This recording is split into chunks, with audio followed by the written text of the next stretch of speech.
Halo everybody, ketemu lagi bareng Bayu di podcast ChatGPT part pertama. Ini kayaknya nggak bakal panjang karena ada beberapa rider yang gua nggak dapat interviewnya. Cuman yang gua nggak tahu kalau perintilannya bakal lama kita bahas. Jadi ada beberapa perintilan yang mending gua bahas sekarang daripada nanti di part kedua ketika interview yang gua cari ternyata nongol. Kurang lebihnya kayak gitu. Skrip gua ada 6 lembar, mestinya sih nggak panjang, tapi ya nanti kita bahas apakah benar atau enggak. So, di Brno ban standar nongol lagi karena kan kemarin di Balaton Park itu adalah ban spesial dengan sisi kiri lebih keras. Sementara di Brno back to standar, sisi kanan lebih keras dengan karkas standar.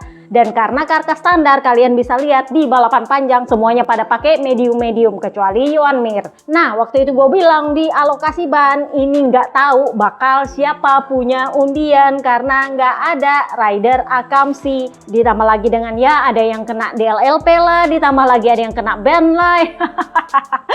Pokoknya rame lah ya kemarin dramanya di Brno sehingga Ori 2 kayaknya kalau gua nggak salah itu masuk undian semua. Even Marc Marquez kemarin pakainya KW1 kakak, bukan pakai Ori. Untungnya lawannya dia adalah Ai Ogura. Kalau Jorge Martin atau Marco Bez masih eksis di barisan depan ya mungkin dia agak kesulitan. Tapi karena dia melawan Ai Ogura ya udahlah ya. Udah gue bilang kalau di 2 atau 3 balapan sebelumnya itu adalah kisah sedih di hari Minggunya Ducati. Nah 2 balapan terakhir ini di Balaton Park dan di Brno itu adalah kisah sedih di hari Minggunya Aprilia. Nah di saat yang sama Alex Marquez itu memutuskan untuk datang ke Brno buat ngetes karena ya kan lu tahu dia ada cedera tulang belakang, tulang tengkuk kalau nggak salah, ditambah dengan bahu. Jadi dia sebenarnya kalau menurut gue bilang ya tulang belikat itu emang kecil tapi nggak bisa kalau lu main paksa aja. Contohnya udah ada Maverick Vinales tapi ya dia ngeyel, ya biarlah dia akhirnya turun ke track. Pada akhirnya ia withdrawal. Dia memutuskan mundur dari ChatGPT karena ternyata sakit kakak dan dia retired di sprint race itu saking nggak bisa tahan lagi sakitnya. Tapi dia tetap ada di pedok di hari Minggu, cuman ya nggak pakai letter, kurang lebihnya kayak gitu. Nah, kabar lainnya adalah perkara Komisi Keselamatan. Jadi setelah keributan di Balaton Park, keributan di Barcelona, juga di Mugello sudah mulai dibahas. Nah, di Komisi Keselamatan Brno kemarin nongol lah semua itu para rider. Dan ya, gengnya terpecah-pecah kakak. Jadi kata Apeko, ini mah bukan soal geng-gengan, tapi ya pada akhirnya dia kan ketua geng. Jadi, ada 2 topik sebenarnya yang dibahas kemarin sama rider di Komisi Keselamatan, yaitu yang pertama soal ride height device. Apakah mau dilepas sekarang aja totally jadi sama sekali nggak dipakai atau dipilih-pilih tracknya mau dilepas di mana, yang dipakai di mana. Itu yang pertama. Yang kedua adalah perkara soal satu motor. Kalau kalian adalah member premium, kemarin gue udah bahas kayaknya di hari Kamis ya, gue colongan. Waktu itu gue bilang bahwa sebenarnya IRTA, para tim satelit, ini menolak opsi soal satu motor. Kenapa? Karena menurut mereka itu justru akan mematikan keseruan MotoGP. Karena kalau rider itu sampai crash itu kan perbaiki motor itu lama kakak. Kasusnya ternyata satu motor yang disembunyikan dan butuh izin itu ternyata wajib kudu harus terbongkar-bongkar. Jadi kalau mau dipakai atau minta persetujuan lu harus rakit lagi kakak. Dirakit dulu terus nanti di asesmen sama direktur teknis, kalau oke baru ACC lu pakai. Jadi Gunter Steiner kan kemarin udah menolak, dia bilang ya itu kalau mau perkara soal hemat-menghemat logikanya begini, kalau itu motor udah terhambur-hambur ya kita mau perbaiki lagi motor yang ada, ditambah lagi yang satu mau rakit motor ya double jadinya krunya kerja. Kalau misalnya motor cadangannya itu udah lengkap, udah plek gitu, sisa minta persetujuan, mungkin itu lebih menghemat energi bagi para kru. Tapi kalau masih mau dirakit lagi ya ampun kakak lama. Jadi Cekinel mau bilang kayak gini, kita kan mau memperkenalkan nih ceritanya rider cadangan yang kalau misalnya ada rider cedera, demi memperlihatkan motor ini tetap ngetrek demi kepentingan sponsor. Ingat para satelit itu sangat bergantung pada sponsor loh ya. Beda dengan tim pabrikan yang masih dapat ya dana lah ya dari pabrikan mereka. Tapi kalau satelit itu sebagian besar itu dibiayai oleh sponsor ya, nggak semua juga sih, tapi porsinya itu agak lebih gede daripada sponsorship di tim pabrikan. Sehingga menurut mereka kalau cuma satu motor itu artinya itu motor sponsornya itu akan mangkrak di garasinya MotoGP. Ini dia bilang agak beda dengan Moto3 dan Moto2 karena itu bukan main class, bukan premium class. Nah kita ini MotoGP premium class, makanya kita berusaha untuk menarik sponsor. Lah kalau cuma satu motor terus itu motor mangkrak harus diperbaiki, ya percuma dong kalau gitu sponsor bayar kita. Itulah kenapa kalau rider cedera kita mau ada opsi rider cadangan supaya mereka yang akan menggantikan, sehingga ini motor dengan sponsornya itu akan tetap ngetrek dan tetap kelihatan. Ngerti kan? Jadi nggak rugi sponsor buat bergabung. Nah kalau cuman pakai satu motor ya tunggu diperbaiki, ya apa gunanya rider cadangan? Karena kan tetap bergantung pada motor. Jadi ya ini sebenarnya mau ditanya dulu ke para rider. Tapi karena mereka ngeributin soal RHD, Ride Height Device, akhirnya ini dipending. Nggak tahu mungkin nanti di Asen baru dibahas setelah mereka memutuskan soal RHD. Karena ya sejauh ini masih Acosta sih yang bilang kayaknya gua nggak setuju deh. Intinya begini, gua nggak masalah RHD-nya mau dilepas, mau gimana. Tapi kalau cuma satu motor kayaknya kurang seru deh. Kenapa? Karena itulah yang bikin MotoGP menarik. Bagi saya jauh lebih baik kalau kita turun dengan motor yang murni motor, nggak usah pakai horsepower dan segala macam, tetapi kita tetap eksis di track. Karena itulah yang menarik penonton untuk datang. Kalau ini motor mangkrak ya kita nggak bisa bersaing di track. Jadi apa gunanya? Nggak akan menarik untuk para penonton. Satu-satunya yang saya tidak sukai dari peraturan tahun depan itu adalah turun CC. Kenapa? Karena itu artinya motor lebih lambat menurut dia. Ya memang sih menurut beberapa, kalau nggak salah si Stoner ya yang bilang itu kayaknya bakal 1 detik lebih lambat deh, terutama karena udah dilepas RHD-nya. Tapi ya mana tahu juga ya kan, karena menurutnya Aprilia Stellacini bilang aero itu tetap ada, cuman RHD-nya dilepas, aeronya mungkin terbatas tapi akan tetap ada, katanya begitu. Jadi back to RHD, kemarin ada yang setuju, ada yang nggak setuju. Yang setuju itu di-ban seluruhnya, terutama Peko itu sampai bertanya, kenapa kita nggak lepas duluan ini RHD di Brno? Lu kemarin ini juga bilang ya mending dilepas sekarang. Nah Martin ini agak unik. Awalnya dia nggak setuju, tapi setelah Balaton Park dia akhirnya setuju.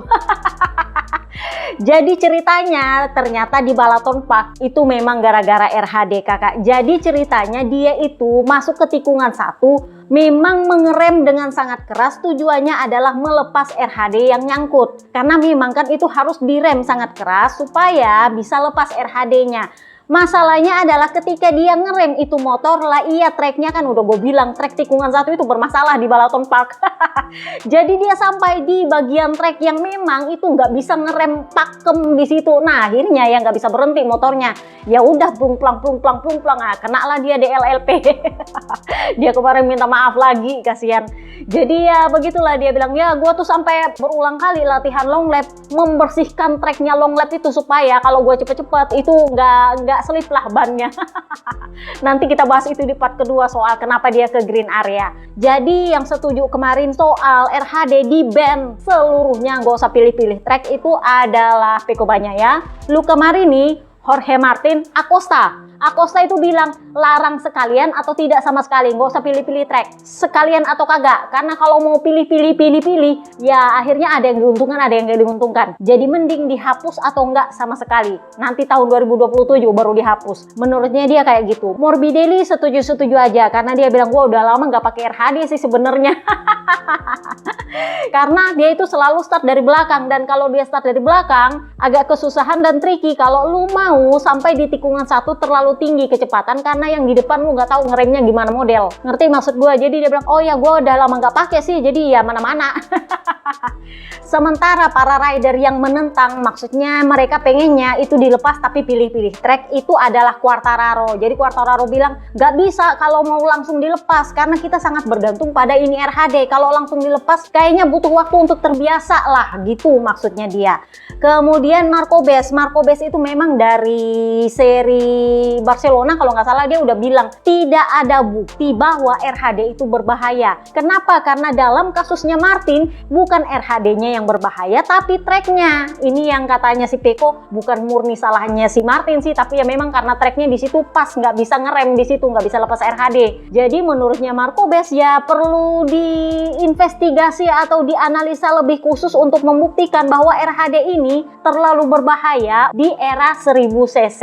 Nah, yang lain yang menentang itu adalah di Gian Antonio. Menurut dia justru kalau lepas RHD itu nggak aman. Kenapa? Karena kalau kita start itu katanya bakal wheelie. Jadi dia bilang kalau wheelie itu kan lebih nggak aman lagi kakak. Kurang lebihnya kayak gitu. Di sisi lain Enea Bastian ini gua nggak tahu apakah dia sarkas atau nggak. Jadi dia bilang, oh ya RHD itu memang lebih aman sih. Tapi ya menurut gua tingkat resikonya ya cuman turun 1% dong.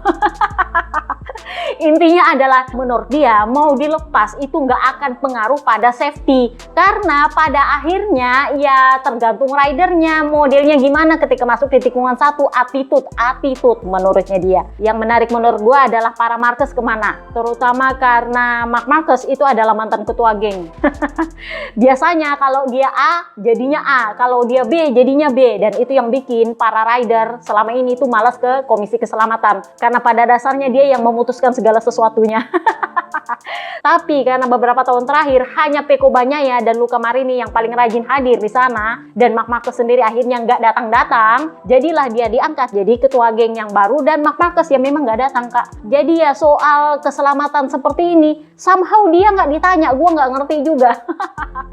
Mungkin media ngerti kalau dia ditanya maka itu akan jadi sabda. Dan nampaknya juga Marc Marquez agak hati-hati soal ini karena sudah beberapa kali dia jadi pusat kontroversi soal aturan-aturan. Jadi daripada dia punya masalah lagi nanti kena santan insan pula ya kan.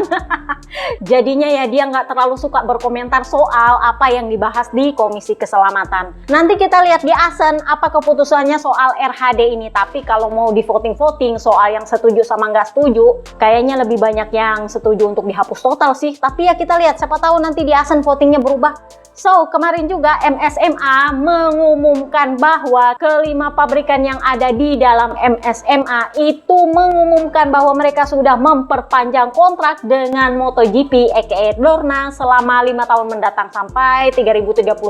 Jadi dengan itu maka para rider sudah mulai bisa pengumuman kontrak karena ya tengah musim sudah dekat. Jadi ini memang sangat penting untuk para rider mulai negosiasi kontraknya dan pengumuman kapan, sehingga ini bursa rider sudah bisa digerakkan. Jadi ya soal Concordia-nya kalian udah ngerti kan, mereka dapat 8 juta per tim semuanya, termasuk tim pabrikan untuk promosi MotoGP. Makanya si Cekinelo bilang, kita itu mau mempromosikan MotoGP lah, kalau dikurangi satu motor ya promosi di mananya kak, seru juga kagak. Kurang lebihnya kayak gitu, karena ya para rider harus mingkem ada di pedok nungguin motornya diperbaiki. Ya kalau kayak Moto3 dan Moto2 yang sesinya dihemat-hemat singset ya nggak masalah. Ya kita ya sprint race-nya lain, warm up-nya lain, itu kan ribet, katanya sih begitu. Nah gosip lain juga datang dari VR46 soal Bulega. Ini kita bahas sekarang karena nanti kalau dibahas di VR46 part kedua kayaknya makin panjang. Jadi kemarin Uchiyo itu katanya bertemu dengan petinggi Ducati termasuk Grasili. Karena Grasili ternyata belum ngomong sama Uchiyo soal Bulega.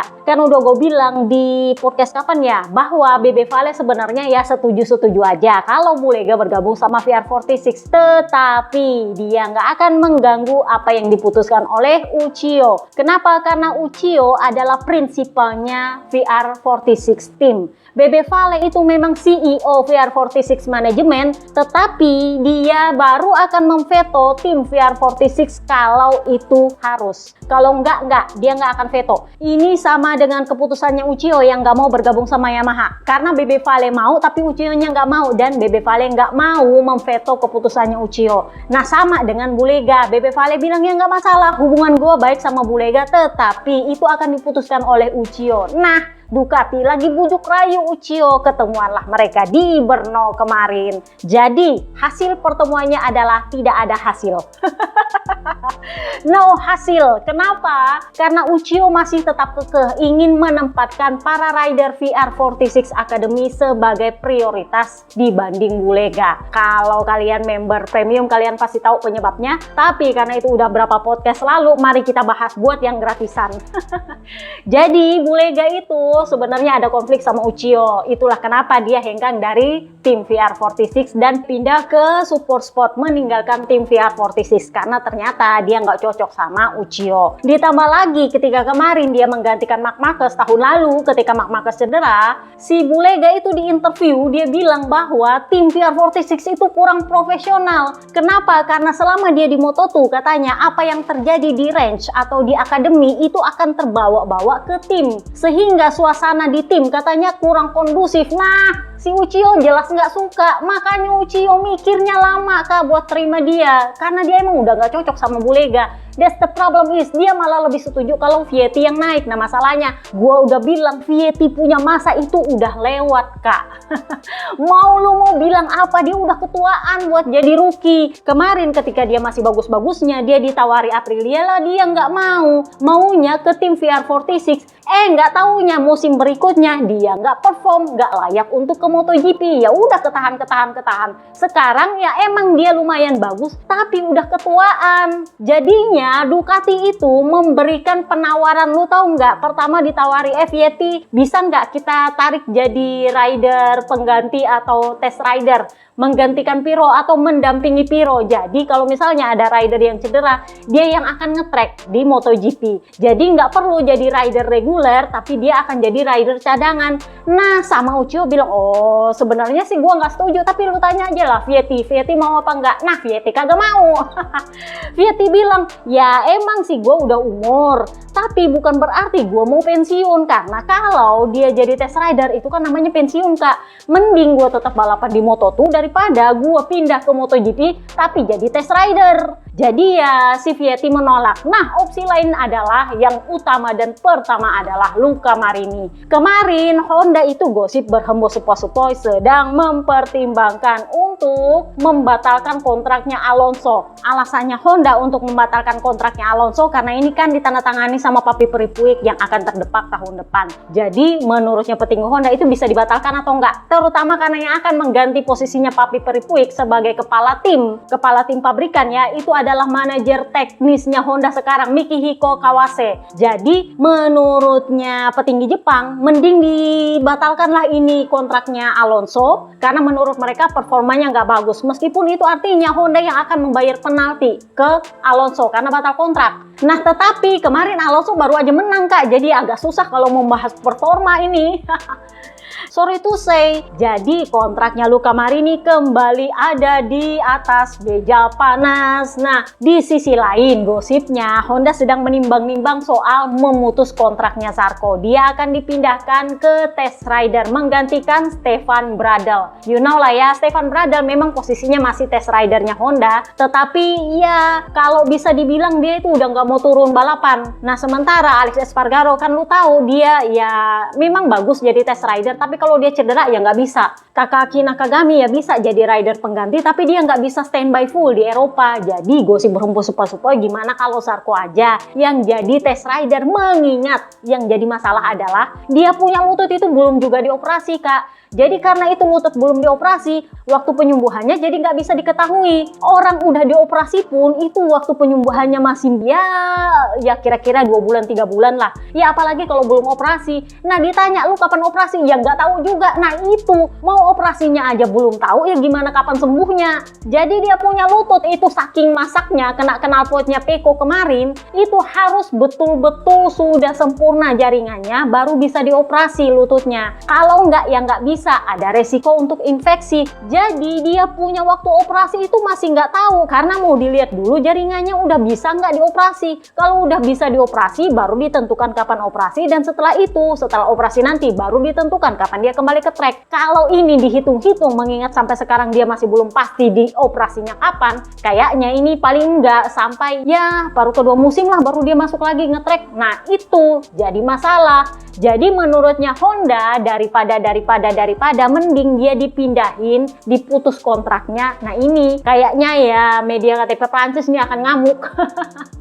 Tapi ya nggak masalah juga karena kan ada Quartararo di sebelah sana. Jadi daripada dia dipaksa, mengingat dia punya umur udah 35, tahun depan 36, daripada dipaksa, mbok ya lu jadi test rider aja, gantian sama Alex Espargaro. Entar siapa yang standby untuk jadi rider pengganti silahkan. Yang pasti kan tahun depan nggak ada wildcard tuh. Jadi ya agak ringan lah buat Zarco untuk dia tetap balapan tapi nggak harus standby full 100% sepanjang musim. Nah ini yang menurut beberapa pengamat mungkin akan menjadi seatnya Alonso atau seatnya Luca Marini in case Diogo Moreira dinaikkan ke tim pabrikan, tukar guling sama Luca Marini. Itu kalau Zarco bisa dibatalkan kontraknya dan Alonso ya berarti tetap jalan kontraknya. Kurang lebihnya kayak gitu. Tetapi kalau memang Zarco nggak bisa dibatalkan kontraknya untuk tahun depan, ya mau nggak mau Luca Marini yang pergi. Nah Luca Marini kemarin sebelum cek GP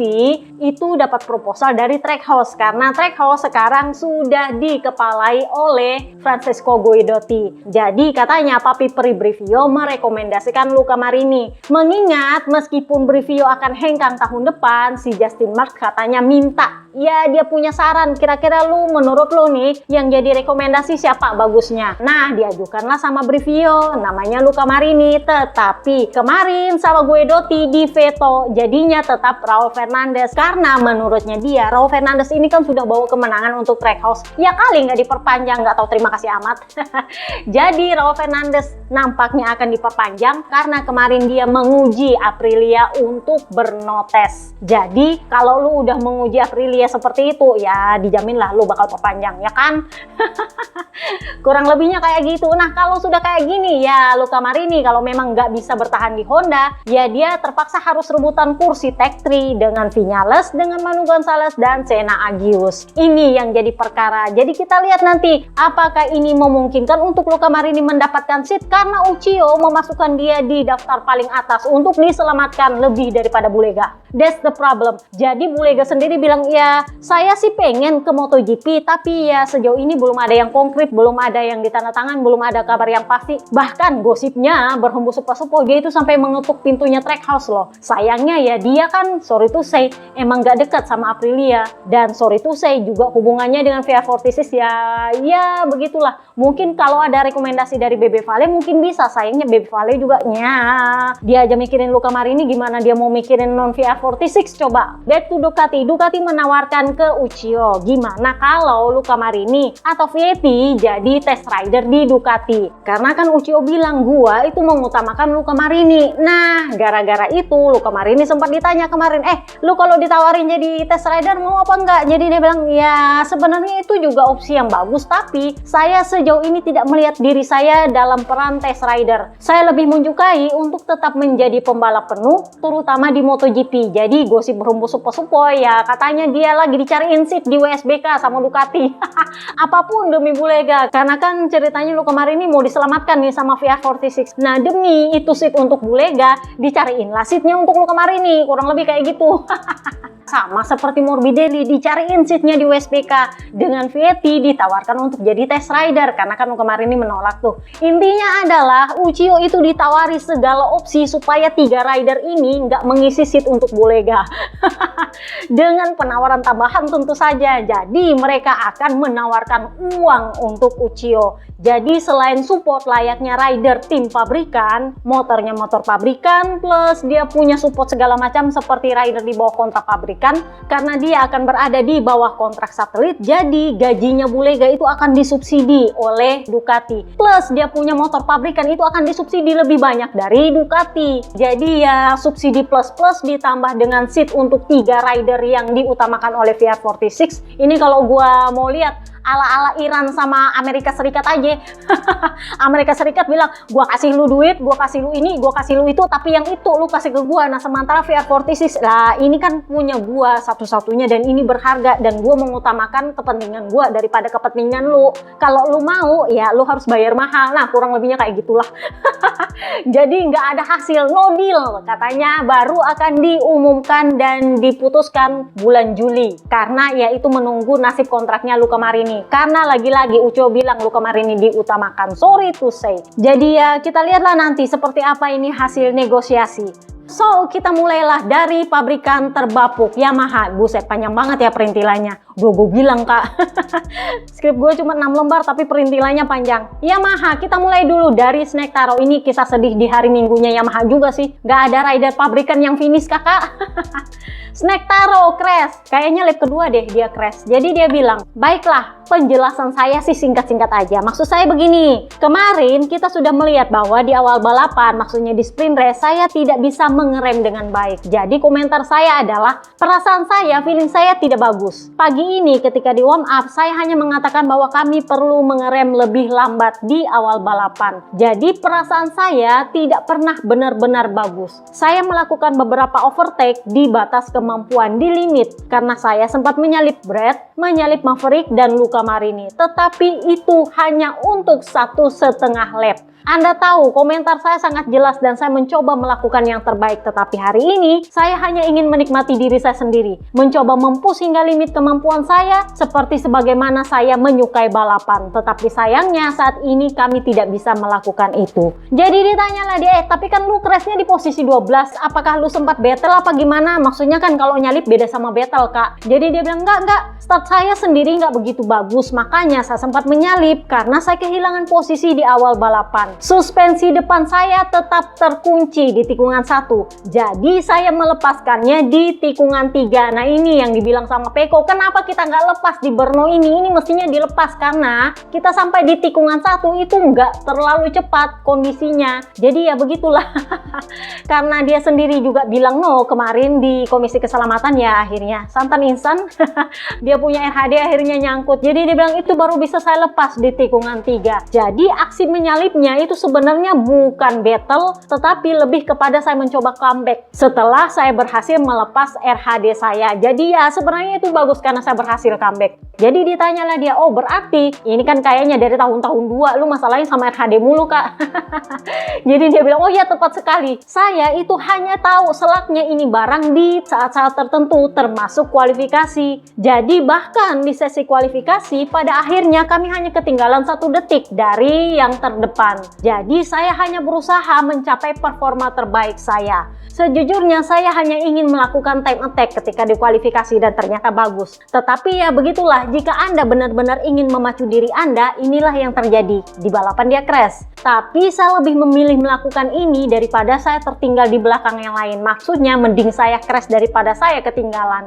Dengan selisih 1,5 detik lebih lambat di balapan. Nah ditanyalah dia, kemarin kan lu bilang bahwa ya mentalitasnya, masih ingat di Balaton Park dia bilang ya beginilah mentalitasnya adalah yang penting gue balapan aja, yang penting gue senang-senang, kalau emang segitu motornya ya udah segitu. Jadi dia dikritik di media sosial, dianggap tidak berusaha lebih. Nah ditanyalah dia soal itu, lu dikritik katanya agak-agak kurang berusaha lebih. Karena lu pasrah ya, kalau udah segitu motornya segitu aja.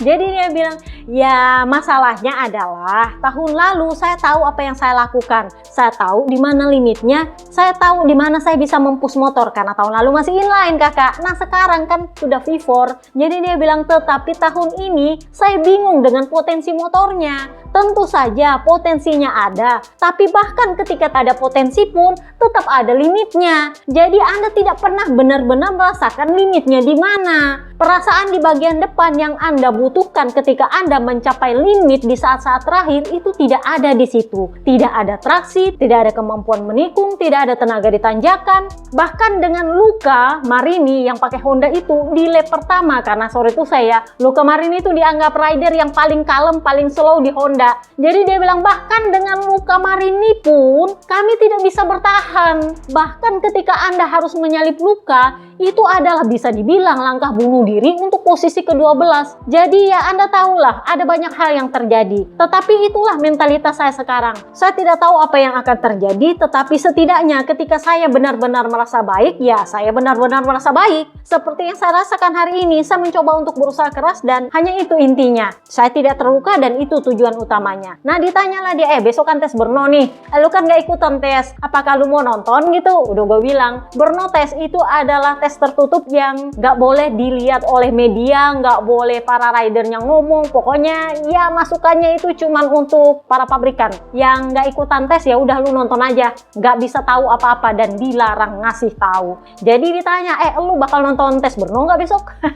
Jadi no, saya mau pulang langsung malam ini. Itu yang terpenting, menghabiskan waktu bersama keluarga saya sekarang. Itu lebih penting daripada saya berkendara. Intinya adalah dia udah males mikirin Yamaha. So, kita pindahlah ke Alex Rins. Ini ya dia juga DNF. Masalahnya apa? Rusak mesinnya, Kak. Jadi dia bilang, saya mundur dari balapan karena kerusakan mesin. Itu membuat balapan menjadi tidak terduga. Saya memiliki jarak yang cukup jauh dengan pembalap di belakang saya, tetapi saya ingin menghindari resiko karena kami selalu balapan pada limitnya. Jadi saya kembali ke pit. Sayang sekali mengakhiri akhir pekan seperti ini karena kami sudah memberikan yang terbaik. Jadi ya baik Quartararo maupun Alex Rins nggak ikutan tes Brno. Yang ikutan tes Brno itu cuma Toprak didampingi oleh Augusto Fernandez. Nah kita bahaslah Pramac. Toprak rider terbaik Yamaha. Ini ya sudah gue bilang dia ini dapat jatah ori, Kak, para rookie. Jadi ya lu nggak bisa salahkan mereka karena terutama Toprak ini lagi adaptasi sama Michelin sehingga ya you know lah ya dia butuh waktu untuk adaptasi dan somehow waktu berpihak sama dia. Entah itu nasibkah atau sialkah, keberuntungankah, intinya adalah dia rider terbaik Yamaha lagi. Jadi dia finish P14, naik 6 posisi. Jadi dia bilang, senang rasanya bisa balapan di Brno lagi setelah sekian lama. Akhir pekan tidak dimulai seperti yang kami inginkan, terutama di kualifikasi di mana kami melakukan kesalahan yang membuat segalanya lebih sulit untuk balapan. Tetapi secara keseluruhan, saya pikir kami melakukan pekerjaan yang baik dan berhasil meningkatkan performa selangkah demi selangkah. Balapan hari ini tidak mudah karena sekali lagi, saya harus berjuang menyalip para pembalap lainnya. Saya berusaha keras di setiap lap, mencoba merebut kembali posisi dan tetap bersama para pembalap di depan saya. Di lap-lap terakhir, saya sudah berada di limit, mencoba mendapatkan satu posisi lagi dan akhirnya kami berhasil finish di zona poin. Saya senang karena kami mampu bersaing dengan berbagai pabrikan karena setiap balapan membantu saya lebih memahami MotoGP, memahami ban dan cara mengelola balapan. Masih ada area yang perlu kami tingkatkan dan semua orang di Yamaha bekerja sangat keras untuk menemukan solusi dan terus maju. Sekarang kami akan menantikan Assen. Ini adalah sirkuit yang saya kenal dengan baik dan saya sangat sukai. Tetapi yang terpenting bagi saya adalah memulai akhir pekan dengan lebih kuat. Karena jika kita bisa melakukan itu, saya yakin kita bisa melangkah lebih jauh dan berjuang untuk hasil yang lebih baik. So, Jack Miller P16T nggak naik dan nggak turun. Jadi yang finish di Yamaha kemarin cuman para Pramac. Jadi Miller, dia bilang satu lagi balapan yang berat bagi kami. Saya tidak melakukan kesalahan dan merasa telah memaksimalkan paket yang kami miliki hari ini. Saya mencoba untuk tetap bersama Toprak, tetapi setiap kali saya mengerem lebih keras atau mencoba mempertahankan kecepatan di tikungan, saya berada tepat di limit. Dia mampu menjauh secara bertahap, terutama di bagian yang lebih sempit. Maksudnya yang lainnya kecil banget. Cara dia menghentikan motor di tikungan-tikungan ini sangat mengesankan dan pasti ada hal yang bisa kita pelajari darinya. Secara fisik saya merasa baik sepanjang balapan dan mampu mengerahkan seluruh kemampuan maksimal dari awal hingga akhir balapan. Komitmen dan usaha selalu ada di setiap lap. Itulah hal positif yang saya dapatkan dari hari ini. Pada saat yang sama, ini sulit karena kami tahu masih ada pekerjaan yang harus dilakukan. Kami akan menganalisa semuanya dengan cermat, terus bekerja dan fokus untuk menemukan langkah selanjutnya. Jadi sudah clear ya, dia akan terdepak dari MotoGP karena Izan Guevara yang akan menggantikan posisinya. So kita pindahlah ke pabrikan kedua terbapuk, KTM. Sebenarnya ini bukan kedua terbapuk, tapi karena Akosta tiba-tiba mangkrak mesinnya, ya jadilah dia pabrikan kedua terbapuk. So Akosta DNF, mesin mangkrak kakak. Ini sebenarnya jadi masalah sejak FP1 di hari Jumat. Itu motornya tiba-tiba pleng aja, mesinnya mati. Ini katanya agak beda dengan yang di Barcelona. Kalau di Barcelona itu mesinnya masih nyala tapi hilang power. Nah kalau ini emang mati katanya. Jadi dia bilang, saya sampai di titik dimana saya sudah tidak bisa lagi kecewa. Itu saking dia sudah stresnya sama motornya. Makanya di hasil race apa di klasemen ya, gue bilang, kayaknya KTM ini perlu diinvestigasi deh sama MotoGP. Kayaknya ada yang salah deh dengan dia punya motor. Meskipun ya ada beberapa fans yang bilang toh motornya Brad Binder baik-baik aja, motornya Vinales baik-baik aja. Menurut gue Brad Binder punya motor juga masih mangkrak kak di Mugello. Kemarin apa ya di Balaton 4 ya yang itu parkir. Jadi menurut gue tetap ini motor semuanya bermasalah loh ya. Jadi Akosta dia bilang saya sudah sampai di titik dimana saya sudah tidak lagi kecewa. Karena saya tidak melakukan kesalahan apapun. Saya tidak bisa mengubah apapun yang di luar kendali saya. Jadi sekarang saatnya KTM untuk memberikan jawaban kepada saya untuk memahami kenapa kita punya masalah soal ini. Karena sudah banyak masalah yang terjadi. Maksudnya ini motor ada masalah udah berkali-kali dan bukan cuma dia. Itu masalahnya. Jadi dia bilang sistemnya mati tanpa peringatan. Tetapi itu dengan apa yang terjadi di Barcelona itu hal yang berbeda. Karena di Barcelona kan udah gue bilang powernya yang mati. Maksudnya udah nggak ada power tapi mesinnya masih nyala. Nah ini emang mati aja mesinnya pleng. Dan masalahnya itu terjadi di lap terakhir ketika dia ada di posisi 5. Lu bayangin kecewanya. Makanya dia bilang saya bahkan udah nggak bisa kecewa kak. Saya memang ada masalah dengan ban depan saya. Ada masalah tekanan. Saya membiarkan di Gian Antonio lewat karena dia lebih cepat. Dan saya melakukan hal yang sama pada Johan. Dan pada saat itu saya mampu menyalip lebih cepat lagi. Tetapi pada akhirnya balapan terlalu panjang untuk kami. Kami tahu bahwa kami tidak berada di level Ducati dan Aprilia. Jadi kami bermain dengan apa yang kami miliki. Mungkin jika saya bisa lebih dekat dengan Ai Ogura, ini tidak akan terjadi. Tetapi di Gia faktanya masih lebih cepat dari saya. Jadi ya nggak bisa saya berada di belakangnya Ogura boro-boro. Akhirnya ditanyalah dia soal diskualifikasinya Marco Bezzecchi. Ini bukan masalah dia punya kesalahan itu wajib dipenalti atau enggak, memang wajib dipenalti. Tapi apakah penaltinya seberat itu atau seringan itu? Ditanyalah dia, apakah itu sesuai penaltinya? Jadi dia bilang, ya itu penalti yang berat menurut saya. Saya rasa yang paling berat yang pernah saya lihat untuk MotoGP. Memang benar ini adalah olahraga yang bisa ditonton anak-anak di TV.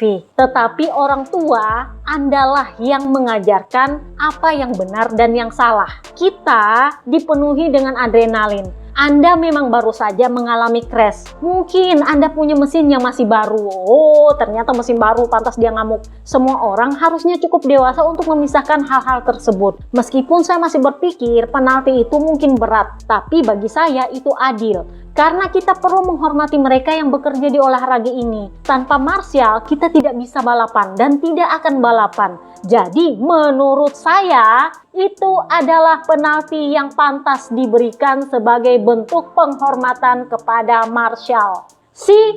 Makanya gue bilang, kalau rider sama rider ribut, itu wajar karena kalian musuh, kalian rival. Jadi ya wajar kalau kalian punya tingkat kompetitif tinggi dan ya lu mau adu jotos kayak di situ apa kayak itu ya memang termasuk kekerasan dan layak diganjar penalti. Tetapi karena kalian musuh itu dimaklumi. Nah, masalahnya Marco Bez itu sampai nampar Marcelnya 2 kali, Kak. Oke lah, yang pertama karena mesinnya masih baru, Marcelnya nggak sengaja, dan sorry itu saya menurut gua juga berbahaya karena dia narik gasnya di saat yang sama, gigi masih terpasang, jadi ya memang akan bergerak itu motor. Kalau motor itu bergerak kemana-mana, lebih berbahaya lagi. Jadi ya wajar kalau Marco Bez marah, terutama karena ketika itu ditaruh lagi, mesinnya revnya itu naik tinggi sekali, dan karena katanya ini mesin baru, dia ngamuk. Jadi wajar kalau dia nampar pertama kali. Bahasanya dia sih bukan nampar, cuman dorong tapi di bagian muka gitu, ditoyor lah. Ya menurut gua ya itu tetap salah juga karena itu tetap kontak fisik. Tetapi itu dilakukan karena ada aksi, ada reaksi. Itu emosi, itu wajar. Kalaupun dia mesti dipenalti, ya paling jauh mungkin di back grid bagian belakang atau nanti pit lane start, itu masih bisa, nggak di ban. Yang jadi masalah adalah tamparan kedua itu nggak perlu, lu ngapain ditampar kayak gitu. Jadi si Marco-Bes itu habis noyor, matiin mesin motornya, dia tampar lagi itu Marshall terus dia pergi. Apa-apaan lu? Jelas itu nggak bisa, itu namanya tindak kekerasan. Syukur-syukur lu nggak dilapor ke polisi kak, karena nggak ada alasan lu nampar anak orang. Kan udah gue bilang, ada aksi, ada reaksi. Reaksi pertama itu gue maklumi, mungkin itu nggak bakal di-ban. Tapi tamparan kedua, oh sorry tuh saya kak. Tahu kenapa dia di-ban? Itu untuk kebaikan dia, daripada dia diributin di Ceko, terutama karena dia adalah warga negara asing yang melakukan kekerasan kepada warga negara Ceko di Ceko. Hukumnya Ceko berlaku. Kalau lu tetap balapan, itu jelas akan mengundang kontroversi. Gini, buat kalian yang sorry tuh gue bilang, gue memang fansnya Valentino Rossi. Gue memang suka sama Marco-Bes, tapi sorry kalau salah ya salah, kalau benar ya benar. Dan untuk hal ini, Marco-Bes salah besar buat gue. Intinya begini, kalau kalian bilang, oh emangnya si Marshall itu siapa? Kayak tinggi banget kastanya sampai dia itu nggak bisa diajak berdebat, nggak bisa didorong, apalagi ditampar. Hey, Marshall itu adalah tahta tertinggi di trek kakak. Dia itu saking sangat dihormatinya dan dijaga keselamatannya, itu sampai ada aturan khusus di MotoGP melindungi mereka. Gue balik lagi, ingat ketika Mandalika, ketika Rins nyuruh Marshallnya Mandalika dorong motornya, kan sebenarnya yang salah itu Marshallnya kak. Dan gue mengkritik, sorry tuh saya bahkan para jurno di MotoGP pun mengkritik, kenapa itu Marshall mau dibego-begoin sama Rins dorong motor, dan akhirnya yellow flagnya lama banget menyala. Dan itu bikin banyak rider punya face lap itu cancel. Cuman gara-gara ngurusin Rins. Nah, waktu itu kan dikritik. Dan kalian, orang Indonesia itu kan ngamuk semua. Merasa, ya kan mestinya terima kasih sama Marshall. Mestinya dibantu bla bla bla bla. Kan udah gue bilang, gak ada rider ngatur Marshall. Marshall yang ngatur rider. Masih ingat ketika Marc Marquez komplain soal dia punya motor terbakar disemprot sama apar. Dan dia bilang, oh itu aparnya salah. Kan kalian ngamuk, masih ingat? Dan waktu itu MotoGP sama sekali gak mau nyalain mereka. Karena itu sudah standarnya. Itu sampai ada aturan Rins itu gara-gara di Mandalika. Mereka itu membela kalian Marshall. Meskipun kalian salah dibego-begoin sama Rins. Tapi demi kalian gak dibego-begoin, dibikinlah itu aturan Rins. Rider itu wajib kudu harus menyalakan motornya di luar trek. Nggak boleh didorong di pinggir trek. Supaya kalian Marshall nggak disalah-salahin. Karena bahkan ketika ditegur pun, kan orang Indonesia ngamuk. Lu bayangin kalau itu Marshall yang ditampar sama Bezzecchi. Mana lu nggak ngamuk? Gua tanya.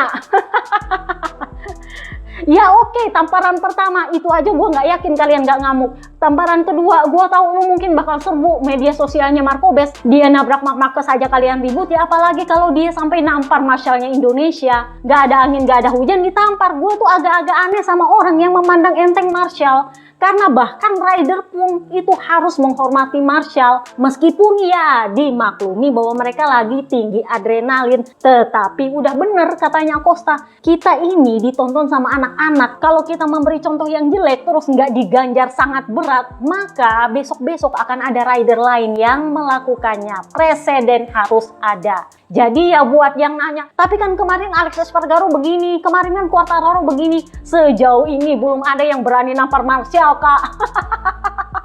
Gak ada. Ada pula yang bandingin Italia sama Spanyol, gak ada hubungannya. Itu hubungannya sama attitude kak. Dan ini hubungannya sama Marshall. Lu boleh ribut sama sesama rider, lu boleh ribut sama orang di tim, lu bahkan boleh ribut sama RD, langsung teriak-teriakan. Siapa ya kemarin yang teriak-teriakan sama RD? Asal jangan sama Marshall. Kenapa? Karena mereka itu ada di luar struktur MotoGP, tetapi sangat penting untuk MotoGP. Dan mereka nggak digaji. Itulah kenapa mereka ada di kasta tertinggi di track. Setiap sesi berjalan mereka harus dihormati. Ngerti maksudnya? Udah ya, clear ya. Nggak ada lagi yang perlu dibahas soal itu. Udah, wajib emang di-ban. Kalau ada yang komplain, tapi kan itu rider Ducati nggak ada yang setuju. Iya, karena kan nggak enak hati aja. Mengingat Marco-Bes kan pemimpin klasemen. Jadi ya kalau mereka sukses, ibarat kata nggak fair lah. Karena Marco-Bes nggak ada di track. Kurang lebihnya kayak gitu. Tapi ya menurut gua, ya namanya itu santan lu melakukan ya lu harus dapat ganjaran. Kalau lu tetap balapan justru akan lebih buruk efeknya untuk MotoGP. Jadi Acosta ditanya lah, ini kan karena si Bezzecchi nggak ada, jadinya Marquez punya kesempatan nih buat ngejar sisa 40 poin loh. Jadi dia bilang, ya begini masih banyak kok balapan yang tersisa musim ini. Dan Marquez hanya menjadi Marquez, dia bersikap seperti Marquez. Jadi menurut saya itu juga bukan kejutan sih dari Marquez, karena memang dia seperti itu. Meskipun ya kita juga tidak akan menyangka bahwa dia bisa menang secepat ini, back to back pula, setelah dia cedera lama. Tapi jangan lupa, dia sudah memenangkan 9 gelar. Anda bisa memenangkan 1 atau 2 gelar secara kebetulan, tapi tidak kalau 9 gelar. Jadi ya itu wajar lah untuk seorang Marquez. So ditanyalah dia perkara soal Asen. Ini kan ceritanya lu mangkrak nih di sini. Kemarin ketika di sprint race itu lo tahu masalahnya apa? RHD-nya dia nyangkut sepanjang balapan sampai dia crash. Jadi dia bilang saya crash ya sebenarnya itu bukan kesalahan, tapi ya saya balapan sepanjang balapan itu dengan RHD masih nyangkut kak. Jadi ya kalau crash nggak aneh juga.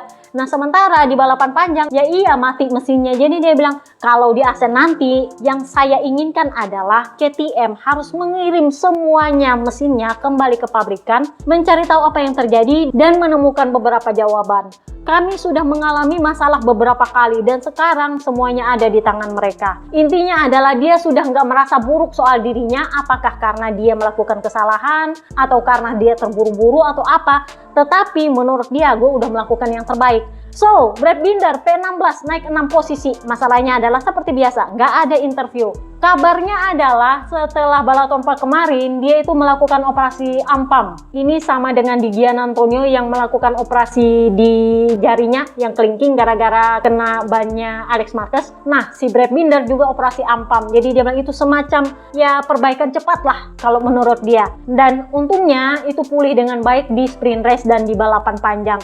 Meskipun ya dia sempat agak-agak menghemat waktu di FP1 supaya tangannya nggak terlalu sakit. Jadi dia bilang, saya memutuskan melakukan ampam karena tangan saya itu totally mati rasa sama sekali. Jadi dilakukan operasi supaya paling nggak saya bisa merasakan ada sense-nya. Ini ala-alanya Marc Marquez ketika di Mugello ya kemarin. Yang penting ada sense-nya. Jadi dia udah bisa merasakan tangannya dan dia bisa balapan. Karena sebelumnya katanya itu mati rasa. Dia nggak bisa merasakan apapun di atas motor. Untuk Tech 3, Enea Bastianini dan Maverick Vinales nggak ada interview, meskipun ya mereka sebenarnya finishnya lumayan bagus sih. Enea adalah KTM terbaik yang finish kemarin. Nanti kita lihat di part kedua apakah ada interviewnya atau enggak. So kita pindahlah ke pabrikan ketiga terbapuk dan ketiga terbaik. Di tengah-tengah Honda. Ini karena Acosta mati mesin jadinya ya Honda yang lebih baik daripada KTM. Joan Mir finish P5 naik 6 posisi. Dia adalah satu-satunya yang pakai ban belakang soft kakak, non undian. Sorry to say. Dan ya perjudian dia itu berhasil. Jadi dia bilang ini adalah hari yang membahagiakan untuk saya karena saya bisa balapan sesuai keinginan saya, yang itu berarti saya bisa melaju dengan cepat. Tim melakukan pekerjaan yang hebat dan memberikan saya motor yang memungkinkan saya menyerang dan bersenang-senang. Namun jelas bahwa kami tidak memiliki paket yang cukup untuk melakukan lebih dari apa yang kami lakukan hari ini. Butuh banyak usaha untuk bisa mencapai hasil seperti ini, terutama dengan kondisi sulit seperti hari ini. Katanya itu panasnya luar biasa kak. Jadi dia bilang kami tergelincir dan mudah terjatuh. Seperti yang terjadi kemarin di sprint race karena dia crash juga di sprint race. Kami jelas mencapai lebih dari yang seharusnya dan hari-hari seperti ini layak dirayakan. Jadi ditanyalah dia soal lu pakai ban belakang soft, berani amat lu. Jadi dia bilang ya itu memang tidak mudah. Tetapi sejak lap pertama saya tahu bahwa saya memiliki perasaan yang baik dan bahwa balapan bisa berakhir dengan baik. Saya memiliki kepercayaan diri yang baik dan kami menyalip lawan dengan motor yang lebih baik dari kami. Jadi itu adalah sesuatu yang memberikan Anda kepercayaan diri dan itu penting. Kemarin di sprint race saya melihat bahwa pemenangnya menggunakan ban soft, si Pecco. Jadi saya menyadari bahwa dengan gaya berkendara saya, ban soft bisa bekerja dengan baik. Saya tidak tahu apakah Anda ingat, tetapi dulu Mark sering melakukan ini. Ini masa lalu kak. Ketika ban goib lagi rame-ramenya. Ketika semua orang memakai ban medium, hanya dia yang memakai ban soft. Iya juga ya. Ini adalah zaman ketika ban goib masih dipertanyakan luar biasa. Jadi dia bilang mengingat hal itu membantu saya untuk membuat keputusan ini. Sama halnya seperti di Barcelona, karena ketika saya berbelok, saya melaju kencang dan kehilangan grip. Dan ketika saya melakukan akselerasi, saya tidak punya grip dengan ban medium. Jadi saya lebih suka memiliki perasaan yang lebih baik saat memasuki tikungan, yang merupakan salah satu poin terkuat dari gaya berkendara saya. Dalam 2 lap terakhir, saya mencoba bertahan sebaik mungkin. Tetapi itu juga terjadi pada semua orang kecuali di Gian Antonio yang berhasil mencatatkan waktu 53,1 detik. Jelas ketika Anda bisa melakukan ini di akhir balapan, tidak menyenangkan melihatnya. Jadi ini ya memang saya akui pertaruhan yang membuahkan hasil. Lu tahu itu bahkan di websitenya Honda itu tertulis pertaruhan yang membuahkan hasil. Itu Honda loh ya yang tulis headline-nya. Jadi dia bilang ya jelas ini memang pertaruhan karena kami jelas belum memiliki paket yang cukup untuk bertarung di lap tercepat. Tetapi kami bisa bertarung dalam balapan dan itulah yang terjadi hari ini. Meskipun bukan gaya saya, tetapi saya ingin memiliki konsistensi ini setiap hari. So kita pindahlah ke Luca Marini P8 naik 6 posisi, wakil ketua geng. Jadi dia bilang ini balapan yang sangat solid. Saya sangat senang dengan kecepatan saya. Saya berhasil memperbaiki banyak posisi dan saya banyak melakukan overtake. Johan juga membuat pilihan yang aneh dengan ban belakang soft, tetapi dia tidak mengalami chatter seperti yang saya alami. Saya mampu mengerem lebih baik di hari Minggu dan karena itu saya bisa melakukan lebih banyak overtake. Kami bisa puas dengan akhir pekan ini. Tentu saja selisih dengan rider terdepan masih signifikan, tetapi kami sudah membuat kemajuan yang baik antara hari ini dan kemarin. Jadi ditanyalah dia soal Bezzecchi, mengingat ini adalah teman satu geng dia. PR46. Jadi ya maklum dia kan wakil ketua geng kak. Jadi dia bilang memang benar. Pada saat itu kami para pembalap diliputi oleh adrenalin. Jadi saya pikir Bezzecchi pasti memahami kesalahannya. Dia menjelaskan semuanya dan dia meminta maaf dan sebagainya. Jadi semua orang setuju dengan apa yang dia lakukan hari ini. Karena kan memang pagi-pagi si Marco Bez itu nongol di postnya Marcelnya, minta maaf. Dia kasih juga glove, kemudian ya sempat foto-foto. Dia juga sempat menyapa Marcel lain yang ada di pos itu karena mereka adalah saksi hidup kakak. Jadi ya Luca Marini bilang ya apa yang dia lakukan hari ini itu semua orang sepakat dengan dia. Tetapi saya setuju dengan penaltinya. Begini, kita harus selalu menentang kekerasan, bahkan jika itu tidak ekstrim sekalipun. Karena itu adalah perilaku yang tidak dapat diterima di semua olahraga. Karena ini juga menjadi preseden dan akan bermanfaat bagi para pembalap Moto3 yang lebih muda. Pada akhirnya penaltinya memang berat, tetapi itu karena hal seperti ini belum pernah terjadi sebelumnya. Makanya gue bilang, selama ini setahu gue belum pernah ada rider yang nampar kak, nampar Marshall ditambah lagi dengan kesalahan yang tidak signifikan, mengingat dia 2 kali nampar. Jadi ya wajar. Makanya Luca Marini bilang kita itu jadi contoh, ini pembalap MotoGP loh ya. Kalau lu nggak dipenalti dengan sekeras mungkin, anak Moto3 bakal nonton. Anak-anak di rumah juga nonton. Ditambah lagi lu itu namparnya di negara orang. Salah-salah lu dilapor ke polisi karena itu kriminal. Mengingat lu nggak ada alasan buat nampar sebenarnya. Jadi dia bilang memang hal seperti ini belum pernah terjadi sebelumnya. Dulu di masa lalu terkadang ya memang ada perkelahian antar rider. Ada bahkan yang teriak-teriak ke steward. Ada.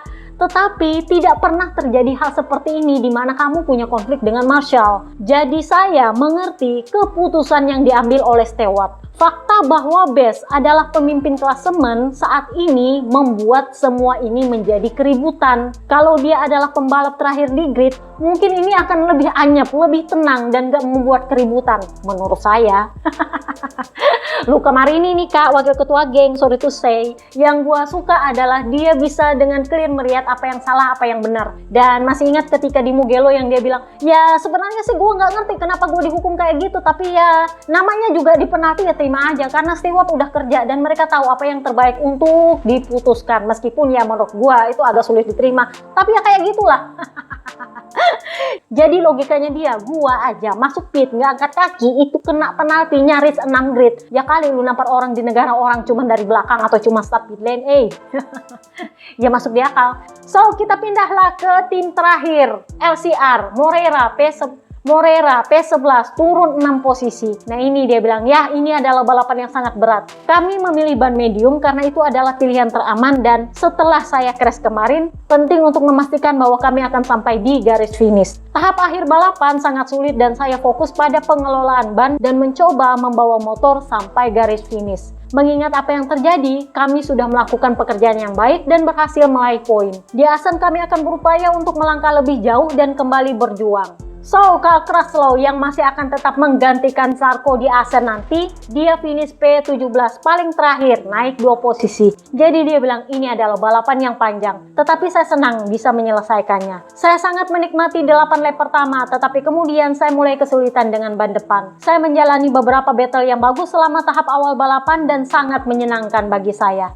Setelah itu saya harus mengurangi sedikit kecepatan untuk mengelola kondisi ban dan kemudian terus melaju. Selama 7 lap terakhir, saya mulai kehilangan tenaga, yang membuat segalanya menjadi lebih menantang. Saya pikir saya bisa melaju lebih cepat, tetapi yang terpenting adalah membawa motor sampai ke garis finish. Baik tim maupun saya senang dengan hasilnya, dan kami sudah menanti balapan di Asen. So, itu aja podcast kita kali ini. Part 2 kayaknya akan lebih panjang, gua nggak tahu, let's see. See you next part guys, bye-bye.